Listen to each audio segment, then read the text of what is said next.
इति पिशो भगवारहं सम्मा सम्बुद्धो विद्याचरणसम्पन्नो सुगतो लोकविदो अनुत्तरो पुरीषधम्मसारथि सत्था देवमनुसारं बुद्धो भगवान्। नमो तस्स भगवतो अरहतो सम्मा सम्बुद्धस्स। नमो तस्स भगवतो अरहतो सम्मा सम्बुद्धस्स। नमो तस्स भगवतो अरहतो सम्मा सम्बुद्धस्स।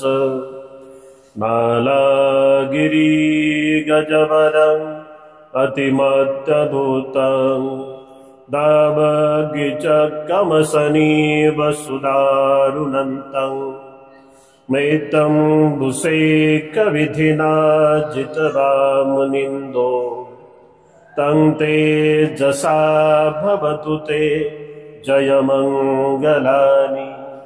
तं तेजसा भवतु ते जयमङ्गलानि। तं तेजसा भवतु ते जयमङ्गलानि। तथागत सम्यक संबुद्ध तथागतांचा दुःखमुक्तीचा महान असा मार्ग बौद्ध धम्म, तथागताच्या शुद्ध सद्धम्माचा प्रचार करणारा पूजनीय भिक्खू संघ, बोधिसत्व डॉक्टर बाबासाहेब आंबेडकर, बुद्ध धम्म आणि संघ या तीनही रत्नांना अभिवादन करतो। बोधिसत्व डॉक्टर बाबासाहेब आंबेडकरांना सुद्धा त्रिवार अभिवादन करून आज आपल्या दैनंदिन धम्मसंस्कारामध्ये उपस्थित आपण सर्व श्रद्धावान उपासक आणि उपासिकांनो, आपण जयमंगल अठ्ठगाथा ही अत्यंत चांगल्या पद्धतीने समजून घेण्याचा प्रयत्न करीत आहोत। आपल्या सर्वांना माहिती आहे, आपण आतापर्यंत जयमंगल अठ्ठगाथेतल्या 2 गाथा पाहिलेल्या आहेत। पहिल्या गाथेमध्ये तथागत सम्यक संबुद्धांनी सहस्त्रभाऊ नावाच्या माराला कशा पद्धतीने जिंकलेला आहे, ज्या माराचे हजारो हात होते आणि त्याच्या प्रत्येक हातामध्ये शस्त्र होते, तर आपल्या धम्मबलाने तथागत सम्यक संबुद्धांनी त्या माराला कसे जिंकले या संदर्भातलं आपण प्रवचन ऐकलं। त्याच्यानंतर दुसरा एक जो प्रसंग आहे, तोही प्रसंग आपण आळबक नावाचा जो काही यक्ष होता आणि तथागत सम्यक संबुद्धांना त्याने अनेक प्रश्न विचारले आणि प्रश्नाचे समाधानकारक त्या आळबकाचे उत्तर त्याला मिळाल्यानंतर तो सुद्धा तथागत सम्यक संबुद्धांचा मरेपर्यंत उपासक झाला। अशा 2 गाथा आपण पाहिलेल्या आहेत। आज आपण अत्यंत महत्त्वाची जयमंगल अठ्ठगाथेतील 3री गाथा बघण्याचा प्रयत्न करणार आहोत, ज्या गाथेमध्ये तथागत सम्यक संबुद्धाच्या धम्मबलाचं वर्णन आलेलं आहे।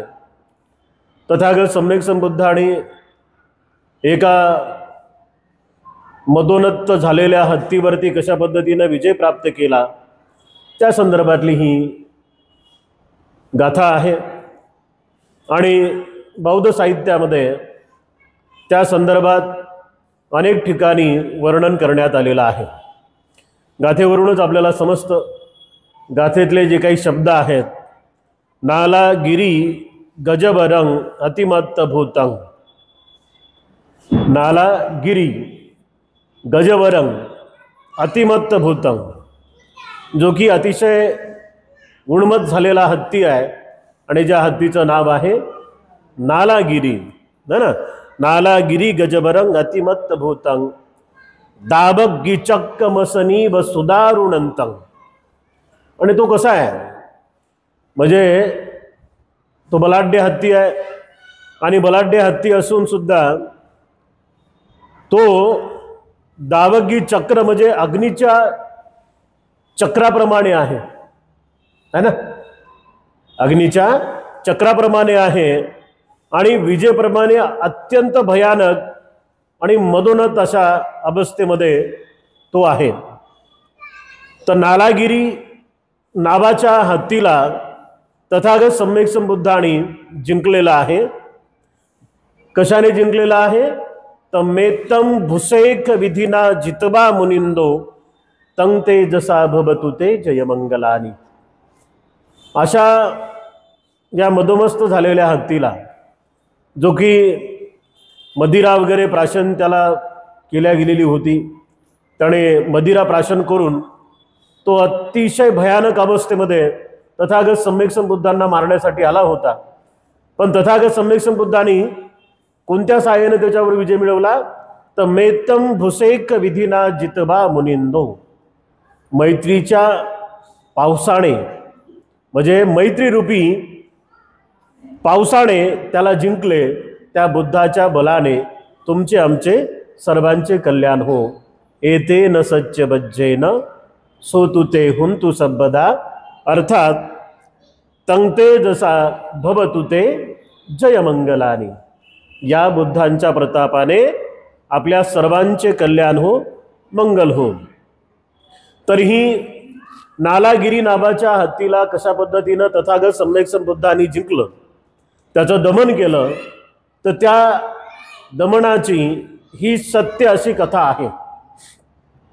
आपण अनेक वेळेस ऐकलं की तथागत सम्यक संबुद्धांच्या कुळातला तथागतांचा एक आत्यभाऊ होता, ज्याचं नाव होतं देवदत्त, है ना. म्हणजे बुद्ध ज्या कुळातले होते, क्षत्रिय कुळातले, तर हा सुद्धा क्षत्रिय कुळातलाच होता. बुद्धाच्या 2 आत्या अमिता आणि प्रमिता, त्यातल्या एकीचा हा मुलगा होता, त्याचं नाव होतं देवदत्त. बुद्धांचा तो आतेभाऊ होता. आणि या देवदत्ताची जी काही दीक्षा झालेली आहे ती राजगृहामध्ये झालेली आहे. आणि हा सुद्धा प्रसंग कुठला आहे? तर राजगृहाचाच आहे. राजगृहाचा राजा बिंबिसार, आणि बिंबिसाराला कैद केल्यानंतर राजगृहाच्या गादीवरती बसला तो राजा अजातशत्रू. आणि अजातशत्रू आणि देवदत्ताची ही फार जवळीकता होती. या दोघांचा जो काही उद्देश होता तो एक समान होता. इकडे देवदत्ताला असं वाटायचं की भगवान बुद्धाच्या गादीवरती मला बसायचं आहे, म्हणजे संघाचा संघनायक मला बनायचा आहे, संघाचा अध्यक्ष मला बनायचा आहे, आणि साऱ्या भिक्षूंनी माझी पूजा करायला पाहिजे, असं देवदत्ताचा विचार होता. तिकडे अजातशत्रूला असं वाटायचं की राजा बिंबिसाराच्या गादीवर मी बसलो पाहिजे आणि मगचचा मी राजा झालो पाहिजे. म्हणजे या दोघांचाही विचार एकसारखाच होता. दोघांना सुद्धा अतिशय मोठ्या अशा पदावरती जायचं होतं. एकाला संघनायक बनायचं होतं, दुसऱ्याला राजा बनायचं होतं. देवदत्त आणि अजातशत्रूची भेट होते.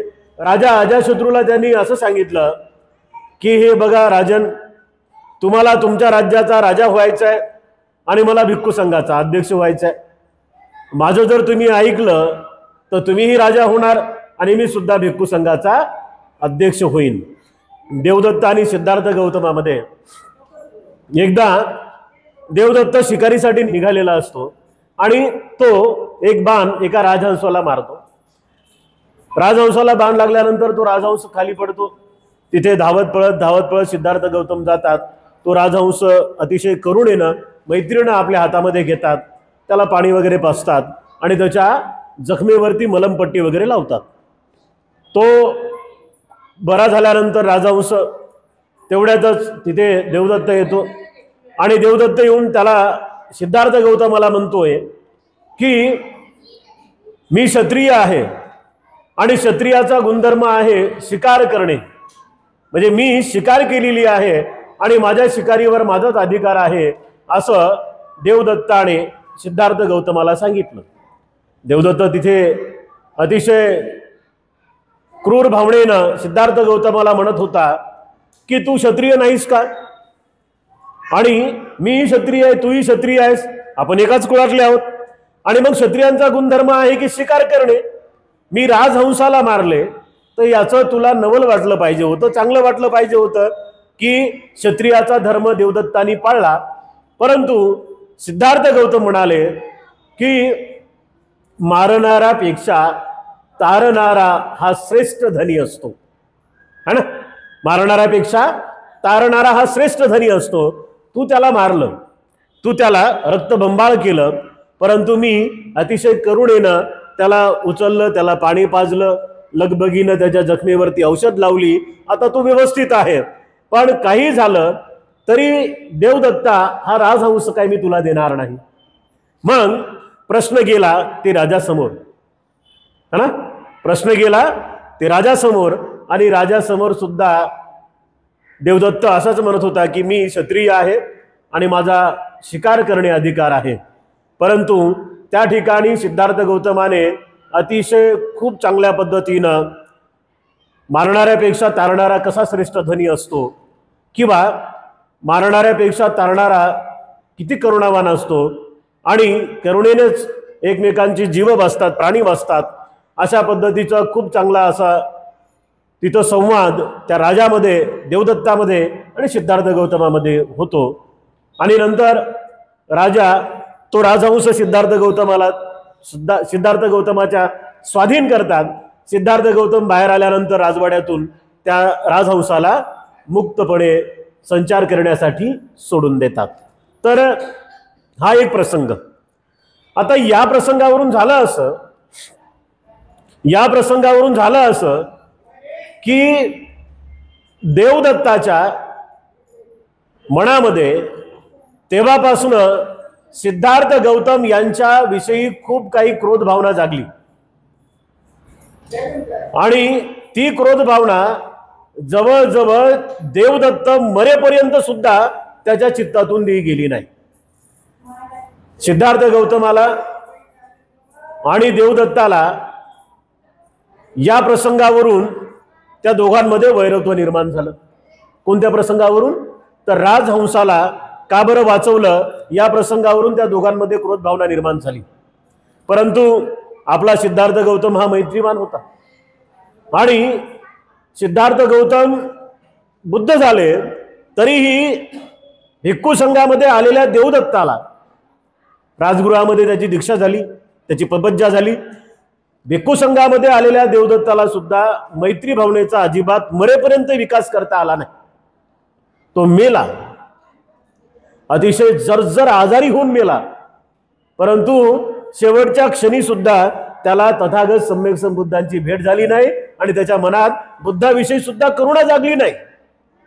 एका प्रसंगापासून आपण पाहतो की याच वैर भावनेतून जवळजवळ 4 वेळेस तथागत सम्यक संबुद्धांना देवदत्तांनी मारण्याचा प्रयत्न केला. जवळजवळ 4 वेळेस. पण तथागत सम्यक संबुद्धांना तो मारू शकला नाही. भलेही त्यांनी तथागत सम्यक संबुद्धांच्या पायाचं रक्त काढलं, परंतु तथागत सम्यक संबुद्धांना तो मारू शकला नाही. राजगृहाच्या गुद्रकूट पर्वतावरून एकदा त्याने तथागत सम्यक संबुद्धांना मारण्यासाठी दगड लोटला होता. मोठाच्या मोठा दगड लोटला आणि तो राजगृहाच्या पर्वतावरून दगड खाली येत असताना दुसऱ्या दगडावरती आदळला आणि त्या दगडातला एक छोटासा भाग तथागत सम्यक संबुद्धांच्या पायाला येऊन लागला आणि त्याच्यामध्ये तथागत सम्यक संबुद्धांच्या पायाचं रक्त निघालं आणि तथागत सम्यक संबुद्धांना पायाला जखम झाली. तर ही जखम ज्याने बरी केली तो होता डॉक्टर जीवक. आणि तो कुठला होता? राजगृहाचाच होता, है ना. हा प्रसंग कुठला आहे? तर राजगृहाचाच आहे. आणि देवदत्ताने फेकलेला दगड आणि त्यातला थोडासा एक भाग तथागत सम्यक संबुद्धाला लागल्यानंतर तथागत बुद्धांच्या पायाची जी जखम होती त्या जखमला मलमपट्टी आणि त्या जखमेला बरं करण्याचं काम डॉक्टर जीवकाने केलं. तोही राजगृहाचाच होता. म्हणजे इथे सुद्धा देवदत्ताचा भगवान बुद्धांना मारण्याचा जो काही प्रयत्न होता तो फसला. नंतर एकदा तर राजगृहातल्या काही गुंडांना त्यांनी जवळ केलं. कोण? देवदत्तानं. आणि त्या गुंडांना सांगितलं की अजातशत्रू माझं सारा ऐकतोय, राजा माझा ऐकतोय. म्हणजे देवदत्त काय साधा सुद्धा होता का? नाही. त्या गुंडांना त्यांनी सांगितलं की हा जो अजातशत्रू राजा आहे तो माझ्या एकाही शब्दाला नाही म्हणत नाही, माझं हे काम करा. बुद्ध राजगृहामध्ये आहेत, तुम्ही जा आणि भगवान बुद्धांना जिवंत मारा, मारून टाका, भगवान बुद्धाला नष्ट करा. हे गुंड गेले आणि गुंड बुद्धाच्या समोर आल्याबरोबर ते सारेच्या सारे गुंड तथागत सम्यक संबुद्धांना नतमस्तक झाले आणि तथागत सम्यक संबुद्धांचे शिष्य बनले. ते पुन्हा परत आलेच नाही, गेले बुद्धांना मारण्यासाठी आणि स्वतःच तिकडे राहिलेत. म्हणजे हा पण एकदा देवदत्तांचा प्रयत्न जो होता बुद्धांना मारण्याचा तो मात्र फसला. हा जो प्रसंग आहे, एकदा अजातशत्रू हा देवदत्ताच्या सांगण्यावरून बुद्धांचा विरोधक झाला होता. कधीपर्यंत विरोधक झाला तो? जोपर्यंत राजा बिंबिसाराचा मृत्यू कैदखान्यामध्ये झाला नाही, त्या जेलमध्ये. आणि नंतर तो बुद्धांना भेटला अजातशत्रू आणि मग त्याच्या मनाचं परिवर्तन झालं. परंतु देवदत्ताच्या सांगण्यावरून अजातशत्रू सुद्धा बुद्धांचा विरोधक झाला होता. आणि हा तिसरा प्रसंग, अजातशत्रूकडे तो गेला आणि अजातशत्रूला तो म्हणाला की मला एक मोठाच्या मोठा हत्ती पाहिजे. देवदत्ताच्या सांगण्यावरून राजा अजातशत्रूनं त्याला नालागिरी नावाचा एक हत्ती दिला. तर तो हत्ती त्याने निवडत असताना कसा हत्ती निवडला? म्हणजे अश्वशाळा म्हणजे जिथे घोडे राहतात आणि हत्तीशाळा म्हणजे जिथे मोठमोठे बलाढ्य असे हत्ती राहतात. त्या हत्तीशाळेमध्ये हा देवदत्त गेला आणि त्या हत्तीशाळेतील सर्वात बलवान असा हत्ती त्याने निवडला की आपले 2-2 प्रयत्न फसलेले आहेत, हा तिसरा प्रयत्न मात्र आपला फसला नाही पाहिजे. आणि म्हणून त्यानं तशा पद्धतीचा हत्ती निवडला. बरं, तो हत्ती काही साधा सुद्धा नव्हता, बलाढ्य हत्ती होता. नाला गिरी है ना, गिरी म्हणजे काय? पर्वतात समान हत्ती होता है ना. नाला गिरी म्हणजे पर्वतात समान असलेला तो गज हत्ती. आणि असा हत्ती त्यानं निवडला. आता हत्ती निवडला तर निवडला, परंतु पुन्हा त्याला दारू वगैरे पाजून, मदिरा वगैरे त्याला देऊन हत्तीला दारू पाजली है ना, मद्य पाजलं त्याला. आणि मग तो मदोन्नत झाला, भयंकर झाला. म्हणजेच तो तशा अवस्थेमध्ये हत्ती त्या राजगृहाच्या वाटेवरून धावत होता. भगवान बुद्धाच्या हातामध्ये भिक्षापात्र आहे, सकाळचा प्रहर आहे, बुद्धांच्या पाठीमागे भिक्खू संघ आहे. सारे भिक्खू बुद्धांच्या पाठीमागे चालत आहेत, बुद्ध समोर चालत आहेत. आणि चालता चालता बघतात तर काय, तो साऱ्या लोकांची धावपळ सुरू झाली. बुद्ध संत गतीनं जात आहेत, हातामध्ये भिक्षापात्र आहे, परिमंडल केलेलं आहे, बुद्धांच्या पाठीमागे भिक्खू संघ आहे. आणि सारे लोक पळत आहेत जिकडे तिकडे, सैरावैरा आपल्या जीवाच्या आकांतानं पळत आहेत. तो हत्ती जवळ जवळ जवळ जवळ येत आहे. भिक्खू संघाला समजलं बुद्धाच्या दिशेनं येत आहे. भिक्खू संघाने सांगितलं, भगवान आपण साईडला जाऊया, आपण बाजूला थांबूया आणि हा हत्ती गेल्यानंतर पुन्हा आपण चारिका करूया. बुद्ध म्हणाले, नाही, तुम्ही सारेजण साईडला व्हा, तुम्ही सारेजण बाजूला जा, मी त्या हत्तीला बघतो. सारे भिक्खू बाजूला झालेत आणि फक्त त्या रस्त्यावरती नालागिरी हत्ती आणि बुद्ध हे दोघंच चालत होते. बुद्ध संत गतीनं पुढं पुढं चालत होते आणि नालागिरी नावाचा हत्ती अतिशय वेगानं कसा आला, तो विजेच्या वेगानं कसा आला, घोरंगपणा लवक्क मक्क मथद यक्खं, अशा विजेच्या रूपाने आला. आणि आल्यानंतर तथागत सम्यक संबुद्धांच्या समोर आला. सारे लोक पाहत होते की आता बुद्धांचं काय खरं नाही, एवढा बलाढ्य हा हत्ती भगवान बुद्धांना इजा पोहोचेल. सारे लोक पाहू लागले परंतु जो जसाही नालागिरी नावाचा हत्ती बुद्धांच्या समोर आला, तो त्यांनी समोरचे 2 पाय जमिनीला टेकवले. भगवान बुद्ध थोडेसे मागे झाले.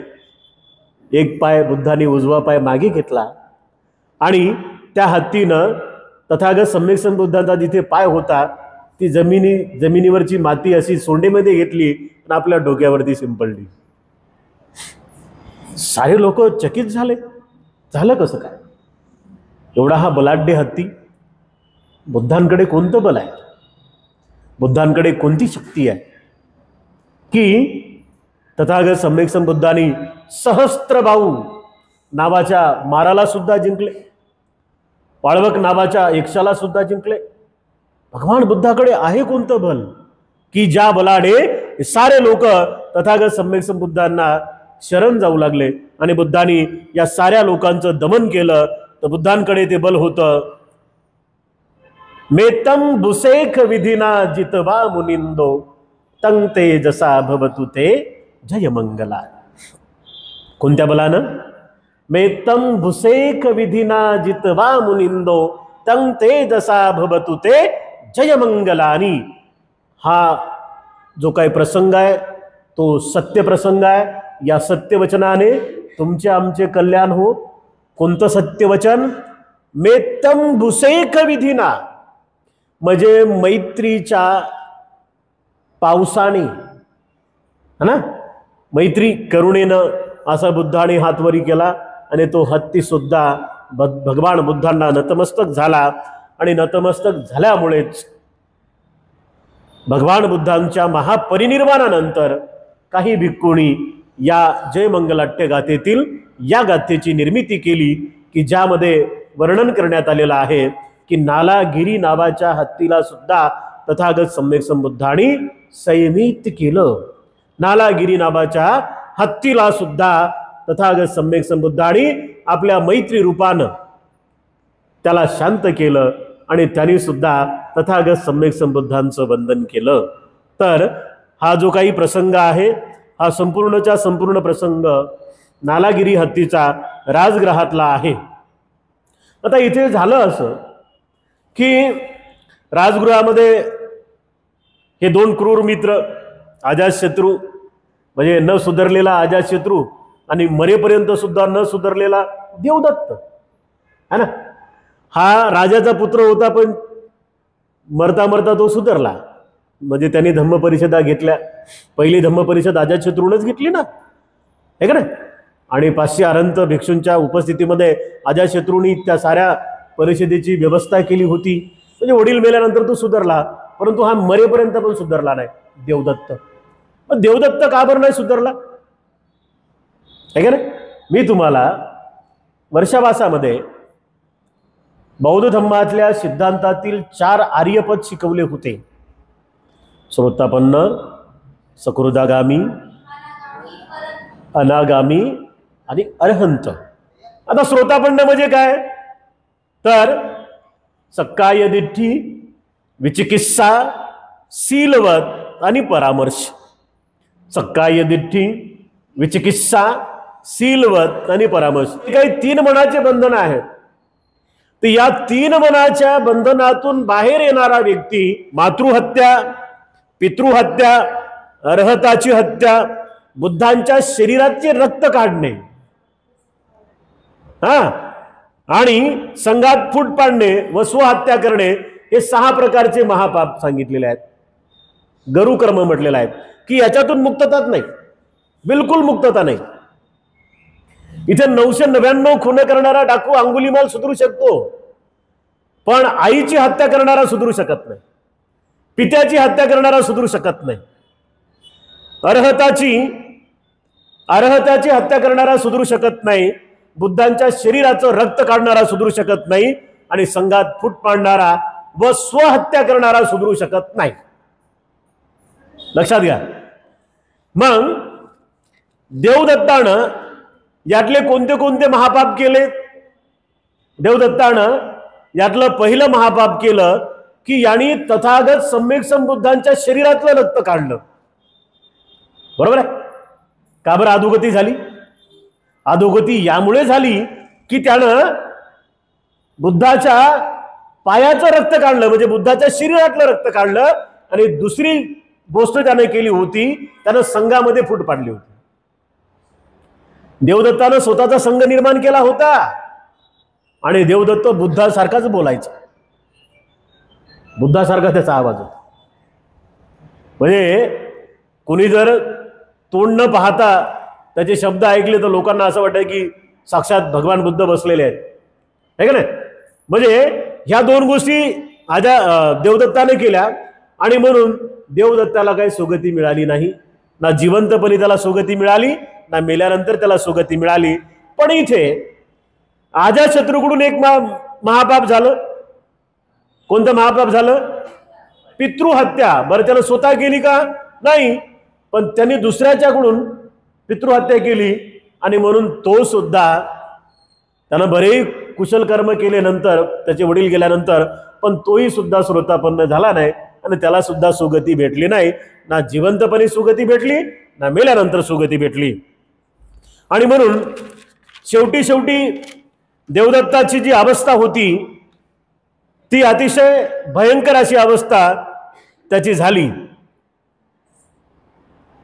कोणती अवस्था झाली? जेव्हा देवदत्त आजारी पडला, भयानक आजारी पडला, तो जर्जर झाला आणि त्याला समजलं की आता मी मरणार आहे, माझे दिवस जवळ आलेले आहेत. त्याने बाकीच्या भिक्खूंना सांगितलं की माझी इच्छा आहे, मला भगवान बुद्धांना भेटायचं आहे. तर तेव्हा तथागत सम्यक संबुद्ध कुठे होते? श्रावस्तीला, जेतवनात होते. आणि शेवटच्या समयी देवदत्तानं सांगितलं भिक्खूंना की काहीही करा, पण बुद्धांचं दर्शन घ्यायचं आहे. बरं, त्याला उठून बसता येत नव्हतं, एवढा तो आजारी पडला होता. भिक्खू लोकांनी त्याला खाटेवरती टाकलं आणि राजगृहातून चालत चालत खाटेवरच ते जेतवनापर्यंत आले. जेतवनापर्यंत आल्यानंतर भिक्खूंनी पाहिलं, जेतवनातल्या बुद्धाजवळ असलेल्या भिक्खूंनी आनंद होते तिथे, साऱ्या भिक्खूंनी पाहिलं आणि भिक्खूंनी विचारलं की भगवान, तो देवदत्त तुम्हाला भेटायला येत आहे. भगवान बुद्ध म्हणतात, काळजी करू नका, देवदत्त माझ्यापर्यंत येणारच नाही. पुन्हा भिक्खू सांगतात, भगवान देवदत्त जेतवनाच्या गेटपर्यंत आलाय, द्वारापर्यंत आलाय.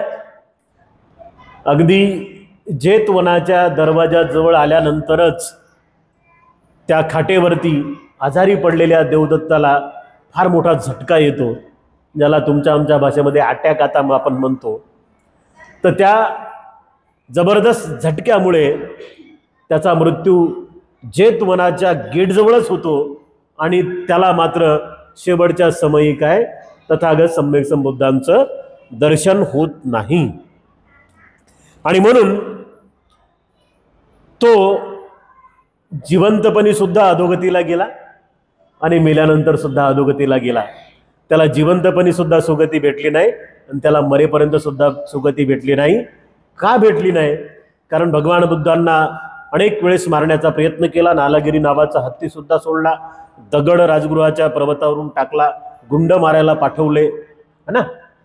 या साऱ्या गोष्टी भगवान बुद्धांच्या संघामध्ये त्यांनी फूट पाडली.